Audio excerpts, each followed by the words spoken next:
就最近黄仁勋在敏感的时刻再度访华引发了大家广泛的关注。短短1周内，正当中美陷入关税战拼刺刀的关键时期黄教主不仅到访了北京，受到了高官的接见，并且根据报道还与 DeepSeek 创办人梁文峰进行了会面。虽然时间行程紧凑但是释放的信息是非常明确的。脱下皮衣的黄仁勋不仅强调会坚定不移地服务于中国市场，并且着眼于长远提出希望与中国合作伙伴们继续合作。是的，可以感觉到在如此敏感的时期访华确实有点破釜沉舟有人说黄教主这是疯了吧，这么明目张胆的顶风作案，这是在刀尖跳舞不知道川普正在拿半导体禁运作为筹码吗？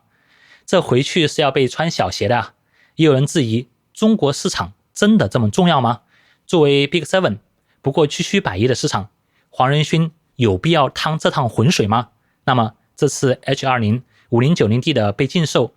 对于英伟达的影响具体有多大呢？黄仁勋又为何在如此敏感的时刻坚持的第一时间访问中国呢？那么今天我们就来聊聊这个严肃且有趣的话题。首先，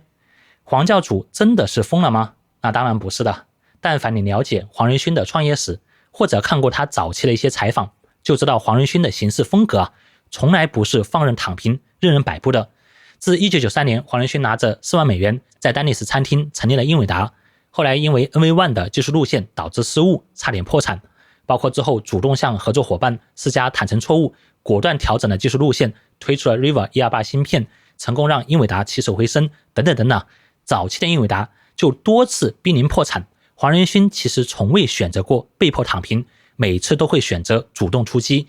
在过去20年，面对 AMD、英特尔两大巨无霸的双面夹击，包括高通的步步紧逼、ARM 的收购受阻，2006年主导开发CUDA并行计算平台，坚持将 GPU 从单纯的图形处理器转变为通用的计算工具等等等。是的，虽然我们一直在调侃穿皮衣的黄教主看起来总是一个人畜无害和蔼可亲的形象，但是实际上呢，技术远见以及面对短期质疑的从不妥协一直是黄仁勋的性格标签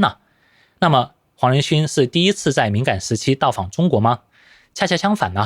在拜登时期呢，我印象很深的黄仁勋就在多次在公开场合反对禁令，希望白宫能够回心转意，甚至在英伟达的官网发公开信强调封锁与禁令会给美国企业带来巨大的损伤，甚至提到华为将是最强大的竞争对手。其实这些年呢，除了口罩的特殊时期黄仁勋每年都会到中国参加大陆的年会在19年在上海举办的 GTC 大会，他也亲自参加了。这里面有一个非常重要的事件，是在2022年10月份 H100 被限制出口的时候，英伟达在几个月内，我记得大概是在3到4个月内就推出了特供版的 A800 和 H800 GPU。 DeepSeek 也大概是在2023年3到10月份成功购买到了大量的 H800， 之后完成了对于 DeepSeek V3 的训练。还有一个数据很有意思，我们知道英伟达进入中国市场25年来，在北京、上海、深圳都有研发中心，其中上海的规模是最大的。在2024年呢，英伟达在中国大陆的团队规模大概是在3000人左右，但是来到今年1月份，黄仁勋参加深圳年会的时候就透露，到了2025年，英伟达在大陆员工的人数来到了4000人，并且他强调中国大陆员工的离职率非常的低仅有 0.9%， 是全球最低的。是的，比起 IBM、惠普、微软这些浓眉大眼的主动裁员撤出的美资企业，有些东西不用说得太明白，实际行动已经说明了一切。那么黄教主真的这么看好中国市场吗？或者说中国市场对于英伟达而言为何如此的重要呢？这里面只是因为害怕失去 H20 大概55亿美元的销售订单吗？实际上呢，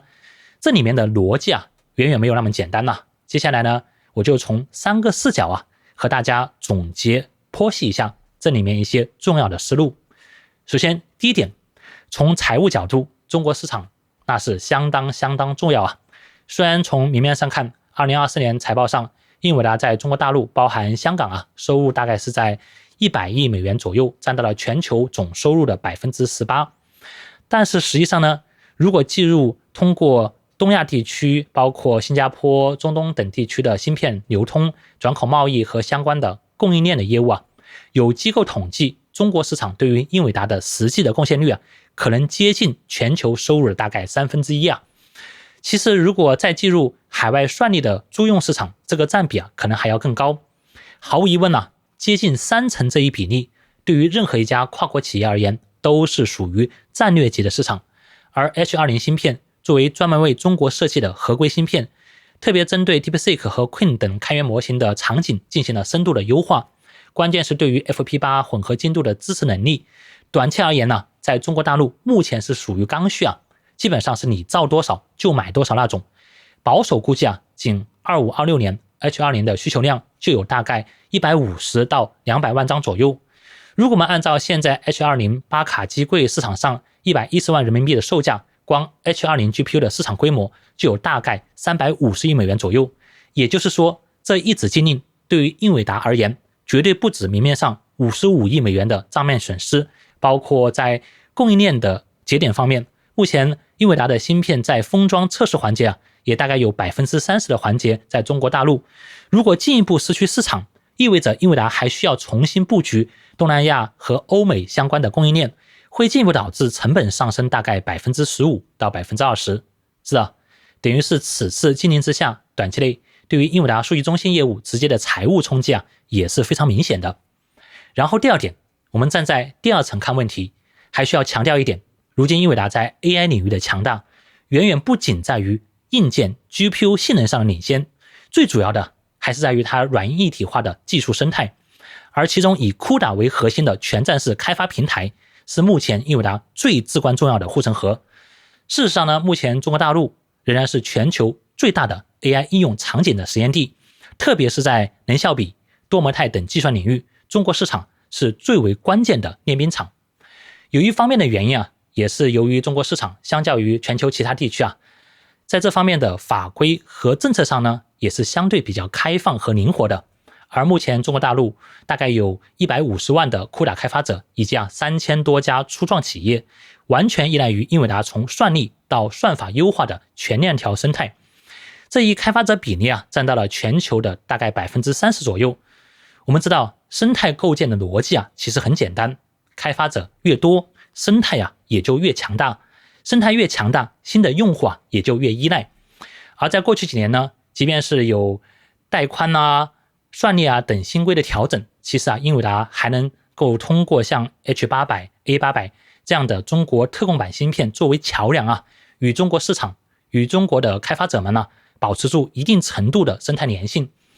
我也和一些做 AI 的朋友啊了解过，一般来说呢，即便是国产 GPU 在性能上和成本上啊，未来在一定幅度上超过了英伟达 GPU， 开发者们其实也不太愿意为了小幅度的性能提升重写代码，离开 CUDA 加速库的舒适区。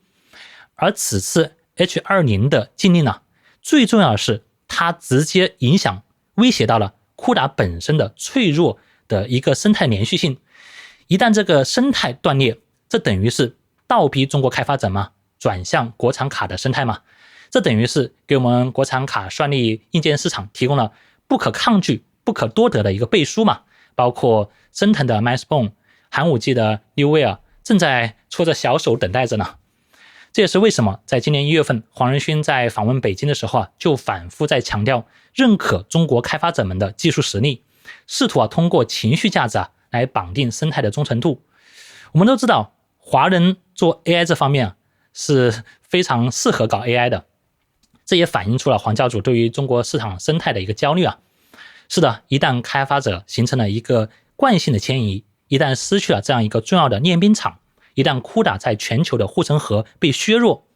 也意味着英伟达的技术迭代，甚至影响英伟达整个叙事的逻辑都会受到重大的冲击。是的， CUDA 帝国的生态的裂痕，这远比硬件那点点销售额的损失要影响深远深远的多啊。最后第三点，也是最为关键一点，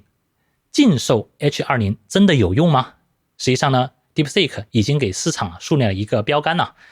DeepSeek 通过对 H800 芯片的极致优化，也为 AI 芯片的性能挖掘，等于是树立了一个相当标准的样板和范本，也渐渐动摇了市场对于目前最新的英伟达 Rubin 系列的一个预期甚至市场现在都开始期待英伟达早点上市 B300 架构了。说实话 DeepSeek 对于 Hopper H800 GPU 的底层优化确实有点太过于震撼了呀。如果你读过几个月前 DeepSeek 发布的那几篇论文包括 NSA 新型稀疏助力机制 Flash MLA 技术对于内存带宽的极致利用，以及 PTX 级的底层优化，可以说DeepSeek 几乎榨干了特工芯片的全部潜力，这使得 H800 在训练领域的整体部署成本甚至大幅度低于单卡售价高达3万美元的 B200。 数据显示H800 优化后的性价比甚至超越了 B200 在某些场景下的表现。 DeepSeek 的成功证明了软件层面的极致优化是可以弥补硬件规格差距的。当然 Rubin 芯片也可以优化， B200、GB200、H20 也可以优化，但是你说到优化，说到极致优化，你优化得过梁文峰吗？这次黄仁勋为什么要见梁文峰？ DeepSeek 拿不到 H20， 谁还能帮你优化和继续创新呢？包括有些网友认为 DeepSeek 的优化是针对 FP8 的，而目前国产卡大多不支持 FP8， DeepSeek 同样依赖于 CUDA 生态，这似乎是一个问题。但是实际上呢，如果我们深入看 DeepSeek 的开源的技术文档我们可以了解到 DeepSeek 其实是通过向 CUDA 代码中嵌入 PTS 指令，通过绕过 CUDA 高层 API 的性能限制，直接调用了 H800 寄存器的共享内存，进行了汇编级的优化，针对 H8 的底层硬件资源进行了深度的一个挖掘。这意味着尽管 DeepSeek 与英伟达的生态目前是高度绑定的，但这不妨碍于我们国产卡与 DeepSeek 接下来进行背靠背的一个底层的适配，完全可以根据 DeepSeek 的优化路径进行复用，甚至找到更加适合的一个优化的一个方法。当然短期内肯定会有一定的阵痛的，包括国产卡在适配和优化方面肯定会面临一些挑战，但是长期来看呢，这些都只是时间的问题。最后我想说，今年中国市场这波算力需求的大增，其实有很大一部分的是来自于对于推理的需求的激增。目前推理和训练是不同的，推理领域更加看重极致的性价比，更加看重显存的容量和带宽够不够高，看重机柜线缆安装部署是不是快捷，包括集群交换机的方案是不是稳定好用便宜，系统部署是不是快捷高效，这些都已经成为了接下来市场的新的关注点。包括随着 DeepSeek 开源之后其实现在国内一些大厂已经想明白了，与其重金对模型的研发，与其与阿里 DS 竞争，不如多去关心推理侧的一个具体的落地和放量。是在海外可以做训练，在国内侧呢可以主要聚焦于推理落地嘛。2025年我个人感觉端侧 AI 算力一定会持续的爆发和普及。从广度来讲，人工智能算力正在加速渗透到更多的一个终端中，包括除了新能源汽车、智能手机、AI PC、智能穿戴、AR 眼镜等这些传统设备，一些新的终端，包括人形机器人、具身智能、智慧能源等等等等。应该说这些都会陆续搭载 AI 硬件的一个加速单元。而从深度来说呢，多模态大模型、AI agent 等新兴需求的不断涌现，这会持续推动端侧 AI 硬件在性能和能效等方面的提升。未来英伟达不仅需要中国广阔的市场，其实更加需要中国市场提供巨大的一个场景和开发者的生态。老实说如果英伟达这次错过了 DeepSeek R2， 也许是别的名字错过了这次终端生态繁荣的关键时期，可能就真的错过了这样一个巨大的市场那么今天视频就和大家聊到这里，如果大家有什么不同的看法，欢迎在视频下面留言，我们可以展开更多讨论。那么朋友们，我们下期视频再见。